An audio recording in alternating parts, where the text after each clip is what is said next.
Very good morning to all of you. स्वागत है आप सभी का बीके सिंह इंग्लिश क्लासेस के आज के इस बेहद ही खूबसूरत ट्यूटोरियल में।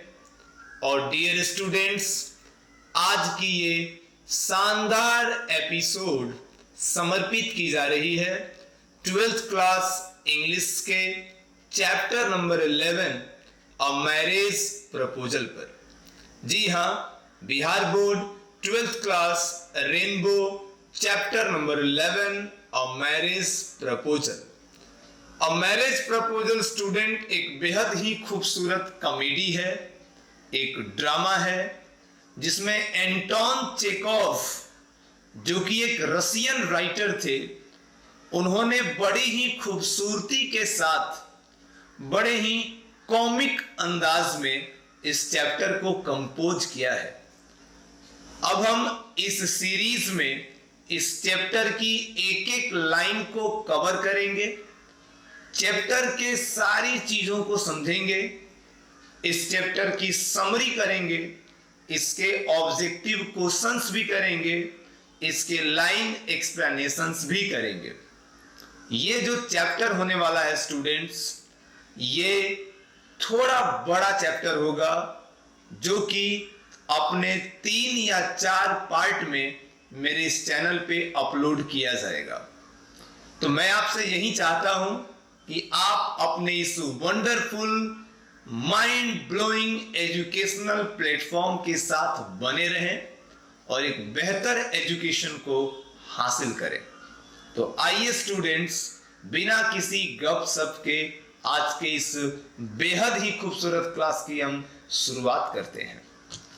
अ मैरिज प्रपोजल स्टूडेंट्स, ये एक कॉमेडी है, एक ड्रामा है, या यह एक 1 एक्ट प्ले है, एक नाटक है जिसे कि एंटोन चेकोव ने लिखा था, जिनका जन्म 1860 में हुआ और जिनकी मृत्यु 1904 में हुई। इसे आप जरूर याद करिएगा, क्योंकि आपके समरी लिखते हुए भी अगर आप राइटर के नाम के बगल में एक छोटा सा ब्रैकेट लगाकर उसका जन्म और उसकी मृत्यु लिख दें तो आपके आंसर की वैल्यू बढ़ जाती है, उसकी औकात बढ़ जाती है, और वही हमें करना भी है। हमें एक बेहतर आंसर एग्जाम में देना है। हम गलती क्या करते हैं, हमें जो अच्छा लगता है हम वो लिखते हैं, जबकि हम ये भूल जाते हैं कि इस आंसर को कोई दूसरा पढ़ेगा, उसे अच्छा लगेगा, तब वो हमें नंबर देगा। तो हमें अपने जो भी आंसर्स लिखने हैं वो ऐसा लिखना है कि चेक करते समय जब कोई उसे पढ़े तो हमारे आंसर्स उसे बहुत ही अच्छे लगें, सूटेबल लगें, फिट लगें और वो हमें फुल मार्क्स दे। बीके सिंह एजुकेशनल प्लेटफॉर्म इन्हीं सब चीजों को जोड़ता है, वो आपको एक बेहतर स्टूडेंट बनने की तरफ लेकर जाता है। तो ए मैरिज प्रपोजल एक ड्रामा है, एक कॉमेडी है या एक प्ले है जिसे एंटोन चेकोव ने लिखा था। तो जो ड्रामा होता है, जो नाटक होता है, वो क्या होता है? जैसे कि आपका ये चैप्टर एक ड्रामा है, तो मैं आपको बताऊं कि जो ड्रामा वर्ड था, यह इसका मतलब होता है अ play for the theatre, radio और टेलीविजन। यानी टेलीविजन के लिए, रेडियो के लिए या थिएटर के लिए जो नाटक होते हैं उन्हीं को ड्रामा कहा जाता है। एक युग हुआ करता था 15वीं, 16वीं और 17वीं शताब्दी का, जब बड़े बड़े थिएटर्स हुआ करते थे और वहां नाटक खेले जाते थे, नाटक होता था वहां, और बड़े ही आनंद के साथ लोग उस नाटकों को देखते थे। उसी युग में लिखा गया था ये चैप्टर आपका ए मैरिज प्रपोजल। तो जो ड्रामा शब्द है ये कई बार आपकी परीक्षा में पूछा है। बिहार बोर्ड का अगर आप क्वेश्चन बैंक उठाकर देखें तो ये जो क्वेश्चन है कि ड्रामा वर्ड किस शब्द से बना है, कई बार आपकी एग्जाम में पूछा गया है। तो drama comes from Greek word, ये ग्रीक भाषा का एक शब्द है जिसका मतलब होता है एक्शन। तो ड्रामा वर्ड की उत्पत्ति ग्रीक भाषा से हुई है, ग्रीक भाषा के एक्शन शब्द से हुई है। याद रखेंगे इस चीज को। वन एक्ट प्ले क्या होता है? आपका ये जो चैप्टर है ए मैरिज प्रपोजल, वो एक वन एक्ट प्ले है। ये क्या होता है? तो a one act play has to have the entire story conveyed to the audience within a limited span of time by characters that interact with one another and with the play's timeline but on a fixed location or set। यानी ये जो one act play होता है वो पूरी की पूरी कहानी को एक बहुत ही कम समय में अपने ऑडियंस के सामने प्रस्तुत करता है। यानी इसके भाग नहीं बटे होते हैं, ये कई हिस्सों में नहीं बटा होता है। जैसे बचपन में हम लोग शक्तिमान देखा करते थे, तो रोज उसका एक एपिसोड आता था, वो कई हिस्सों में बटा हुआ था। हर रोज उसका एक एपिसोड हम देखते थे, बड़े मजे के साथ हम लोग बचपन में शक्तिमान देखे हैं। लेकिन जो वन एक्ट प्ले होता है उसके कई हिस्से या कई टुकड़े नहीं होते हैं। वो पूरी की पूरी कहानी, उस नाटक के जो कैरेक्टर होते हैं वो बहुत कम समय में अपने ऑडियंस को बता देते हैं, दिखा देते हैं, प्रदर्शित कर देते हैं। ये होता है वन एक्ट प्ले, एक भाग में पूरी कहानी दिखा देना। तो हमारा जो चैप्टर है मैरिज प्रपोजल, ये एक वन एक्ट प्ले ही है। आइए अब हम कुछ ऑथर के बारे में जानें, एंटोन चेकोव के बारे में जानें, क्योंकि आपको पता है कि आप राइटर के बारे में जानकारी रखें तो आपके लिए बेहद अच्छा है। क्योंकि ऑब्जेक्टिव क्वेश्चंस जो हमारी परीक्षा में पूछे जाते हैं उनमें भी ऑथर से यानी राइटर से क्वेश्चंस पूछे जाते हैं, तो हमें उनके बारे में अच्छे से जानना चाहिए। एंटोन चेकोव का जन्म 29 जनवरी 1860 को हुआ, 1860 में हुआ, और 15 जुलाई 1904 को 44 बरस की एज में उनकी डेथ हो गई। वो एक रशियन राइटर थे, रूस के राइटर थे, प्रोफेशनली एक डॉक्टर थे वो। Anton Chekhov was Russian dramatist and short story writer. वो शॉर्ट स्टोरीज भी लिखते थे, वो ड्रामा भी लिखते थे, रूस के रहने वाले थे।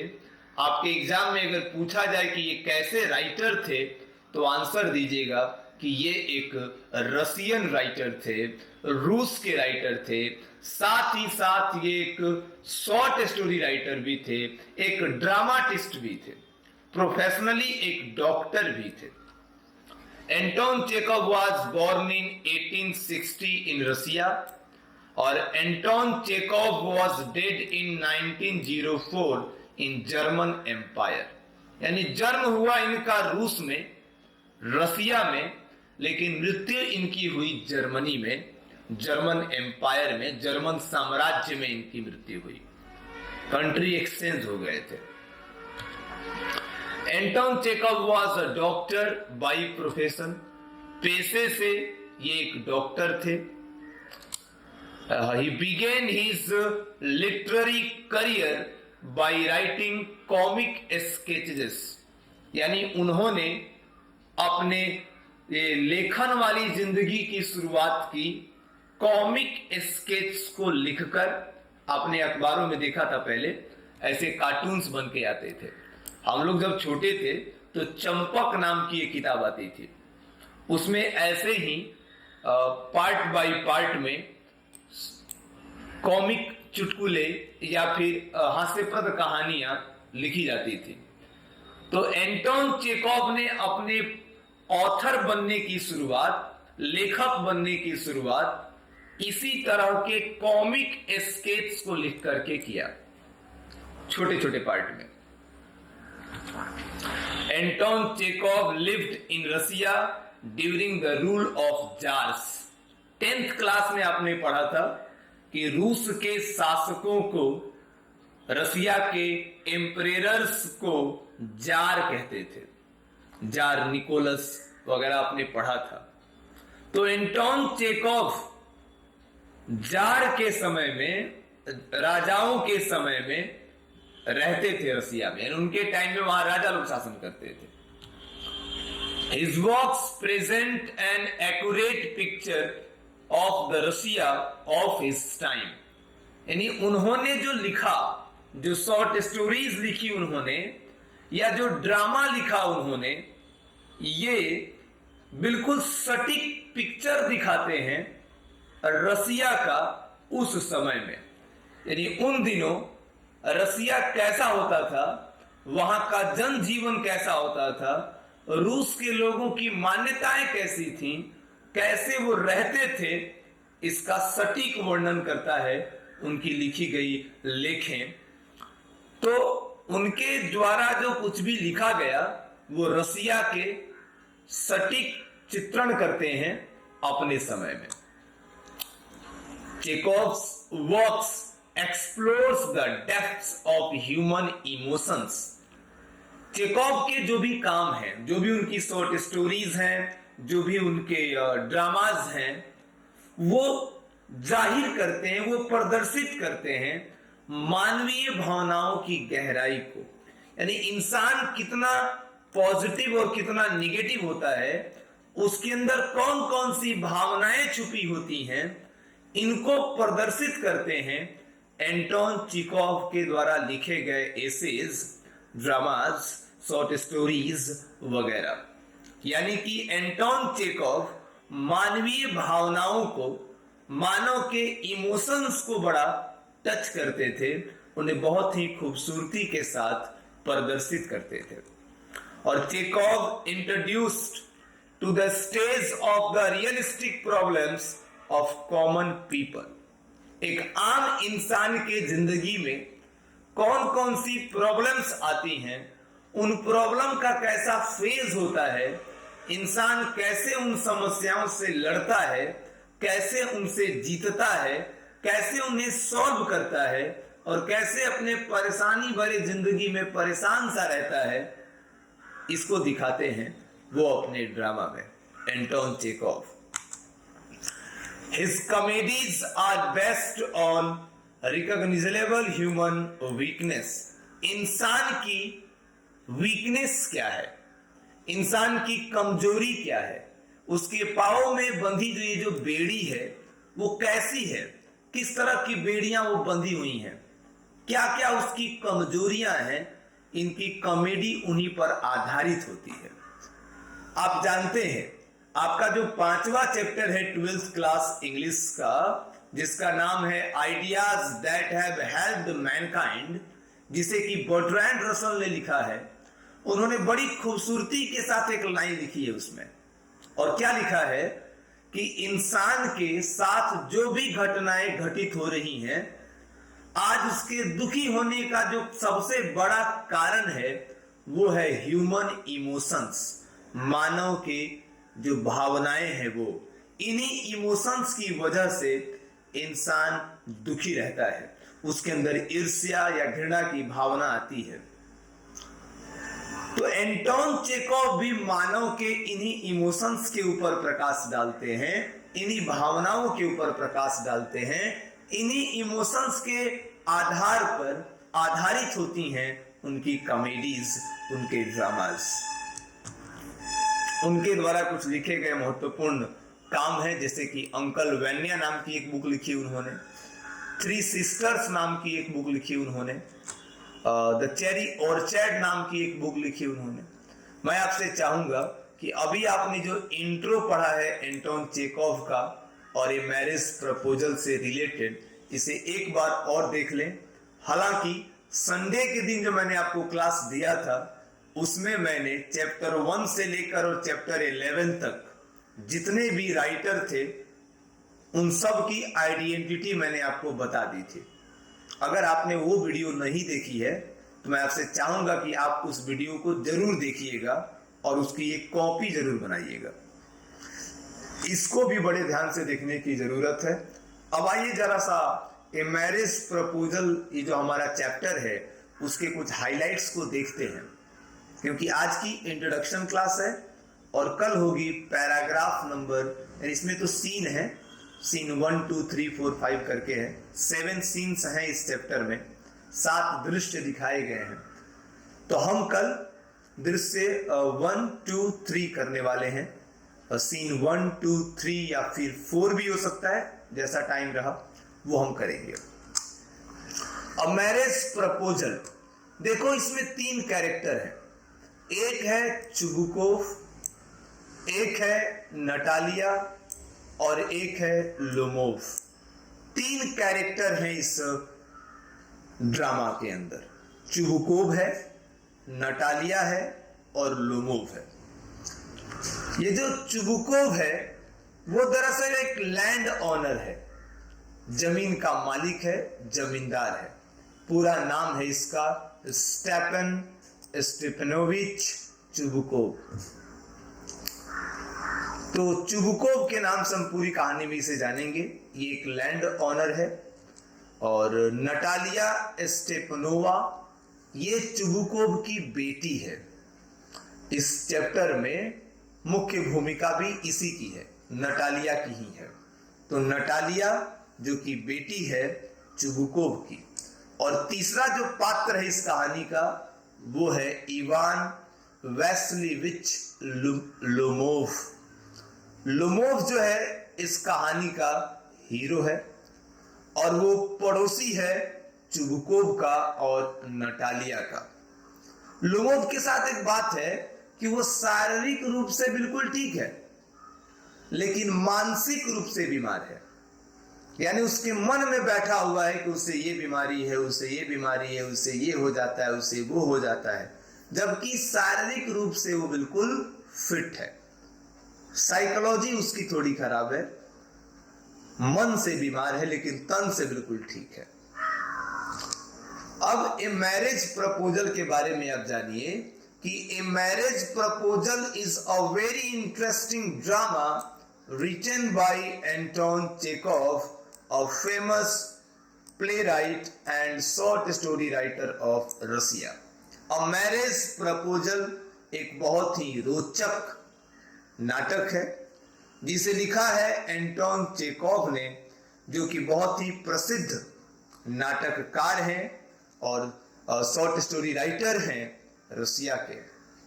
The play presents the scene of Lomov's marriage proposal to a girl named Natalia. ये जो नाटक है ये दिखाता है एक दृश्य को जिसमें लोमोव नाम का एक लड़का, लोमोव नाम का एक आदमी अपनी शादी का प्रस्ताव लेकर जाता है एक लड़की के पास जिसका नाम होता है नटालिया। ए मैरिज प्रपोजल यानी शादी का प्रस्ताव।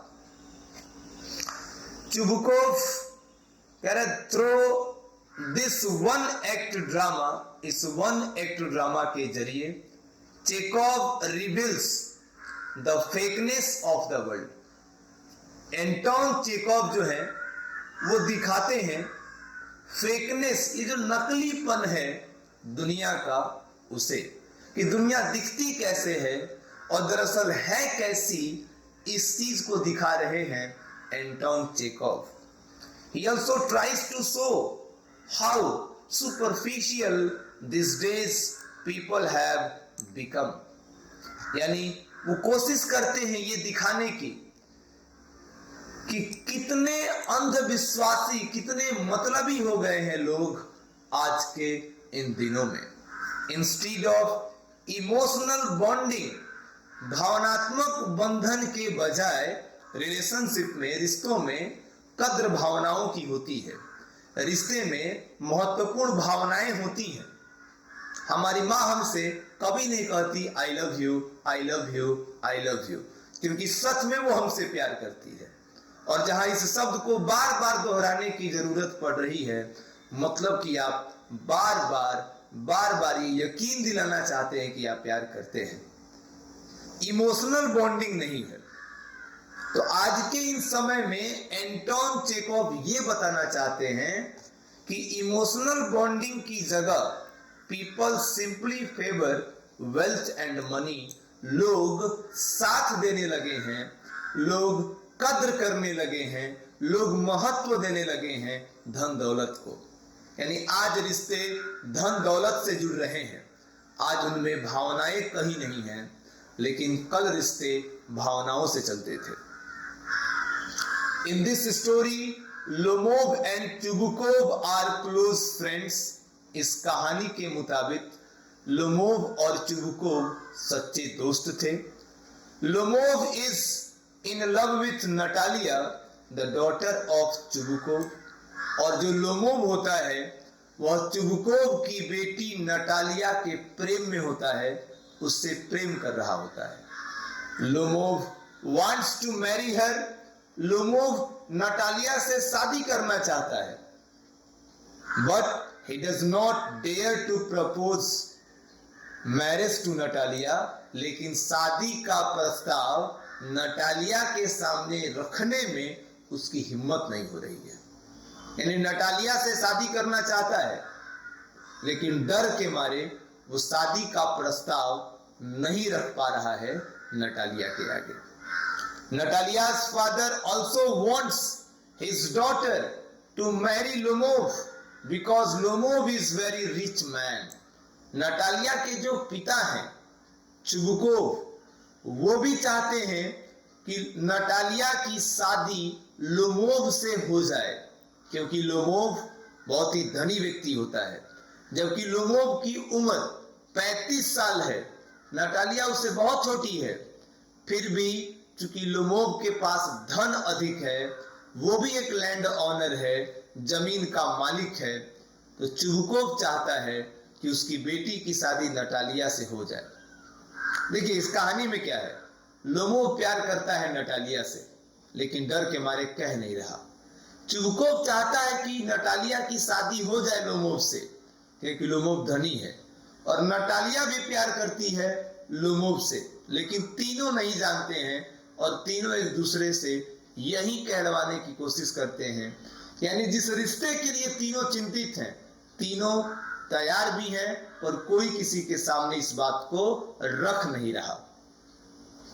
One day Lomov comes to his friend's house and decides that today he will definitely propose marriage to Natalia.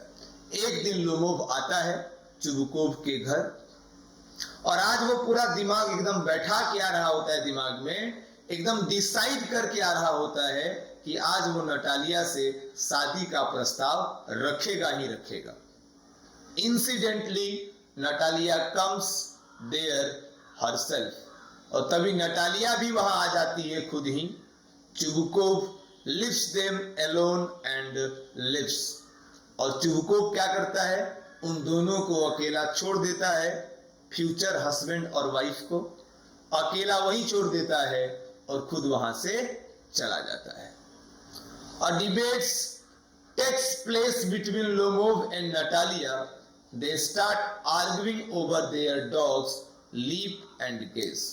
फिर दोनों के बीच में एक झड़प हो जाती है, एक द्वंद्व छिड़ जाता है, बातों का युद्ध चलने लगता है दोनों के कुत्तों को लेकर। नटालिया के कुत्ते का नाम था लीप, लोमोव के कुत्ते का नाम था गैस। अब दोनों एक दूसरे से मेरा कुत्ता बेहतर है, मेरा कुत्ता बेहतर है, इस बात पे झगड़ पड़ते हैं।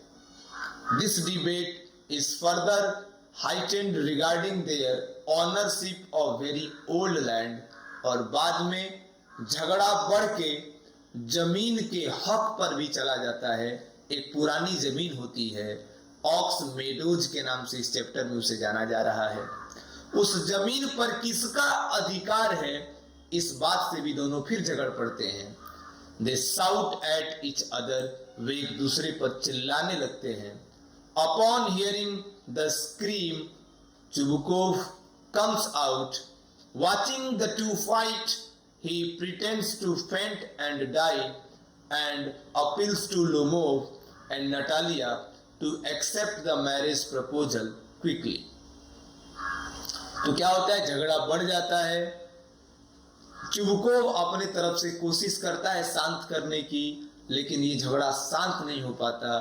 फिर वो कहता है कि मैं अपना गला काट लूंगा, मैं खुद को गोली मार लूंगा। इसी बीच में झगड़ा इतना बढ़ जाता है कि लोमोव वहीं पर गिर जाता है, मरने का नाटक करने लगता है। फिर चुबकोव दोनों को जल्दी से शादी का ये प्रस्ताव स्वीकार करने के लिए बाध्य कर देता है और दोनों बोथ एक्सेप्ट द प्रपोजल, दोनों शादी के उस प्रस्ताव को स्वीकार कर लेते हैं। इन दिस वे, इस तरह से their argument turns into their marriage, उनका ये झगड़ा उनके शादी में बदल जाता है। Then after that Natalia's father Chubukov regains his consciousness and is happy that his daughter is going to marry a rich man। तभी नटालिया के पिता को यह एहसास होता है कि आखिरकार उनकी बेटी नटालिया की शादी इस गांव के सबसे अमीर आदमी से हो रही है और वो खुश हो जाते हैं। यानी ये कहानी ऐसी है कि लोमोव जाता है चुबकोव से ये कहने के लिए कि वो नटालिया से प्यार करता है, उससे शादी करना चाहता है। चुबकोव को तो खुशी होती है, लेकिन नटालिया आती है, जबकि नटालिया भी प्यार कर रही होती है मन ही मन लोमोव से, लेकिन कभी बताई नहीं होती है। दोनों आपस में बैठ के बात कर रहे होते हैं, तभी जमीन के मुद्दे पर, कुत्ते के मुद्दे पे झगड़ा हो जाता है। नटालिया लोमोव की बहुत बेइज्जती करती है, चुबकोव भी अपनी बेटी का साथ देने लगता है, लोमोव की बेइज्जती होने लगती है। अंत में लोमोव मरने का नाटक करता है। फिर ये दोनों बाप बेटी मिलकर उसे जगाते हैं और फिर दोनों शादी के बंधन में बंध जाते हैं। तो ये इस कहानी का मतलब था। स्टूडेंट्स, यही सारांश है ए मैरिज प्रपोजल का। ये पूरा अ मैरिज प्रपोजल 7 सीन में बटा हुआ है और हम कल की क्लास से सीन को बैक टू बैक एक एक करके पढ़ना शुरू करेंगे और मैं पूरा विश्वास दिलाता हूँ आपको कि ये पूरा लेसन 110% आपको क्लियर हो जाएगा, हमेशा याद रहेगा। आप बस इस एजुकेशनल चैनल के साथ बने रहें। और एक रिक्वेस्ट और है आपसे कि ऐसे बच्चे जिन्हें मेरे इस चैनल के बारे में पता नहीं, आप बिहार के किसी भी जिले से हैं, आप उन बच्चों को इसके बारे में जरूर बताएं। मैं ये नहीं कह रहा हूं कि मेरे चैनल का प्रचार करें, क्योंकि मैंने आज तक, मेरा रिकॉर्ड है कि मैंने किसी भी अपने क्लास वीडियो में चैनल को सब्सक्राइब करने का, लाइक करने का, शेयर करने का, ये बकवास बातें मैंने की ही नहीं। क्योंकि सब्सक्राइबर्स को बढ़ाने के लिए, व्यूज बढ़ाने के लिए बीके सिंह वीडियोस नहीं बनाता।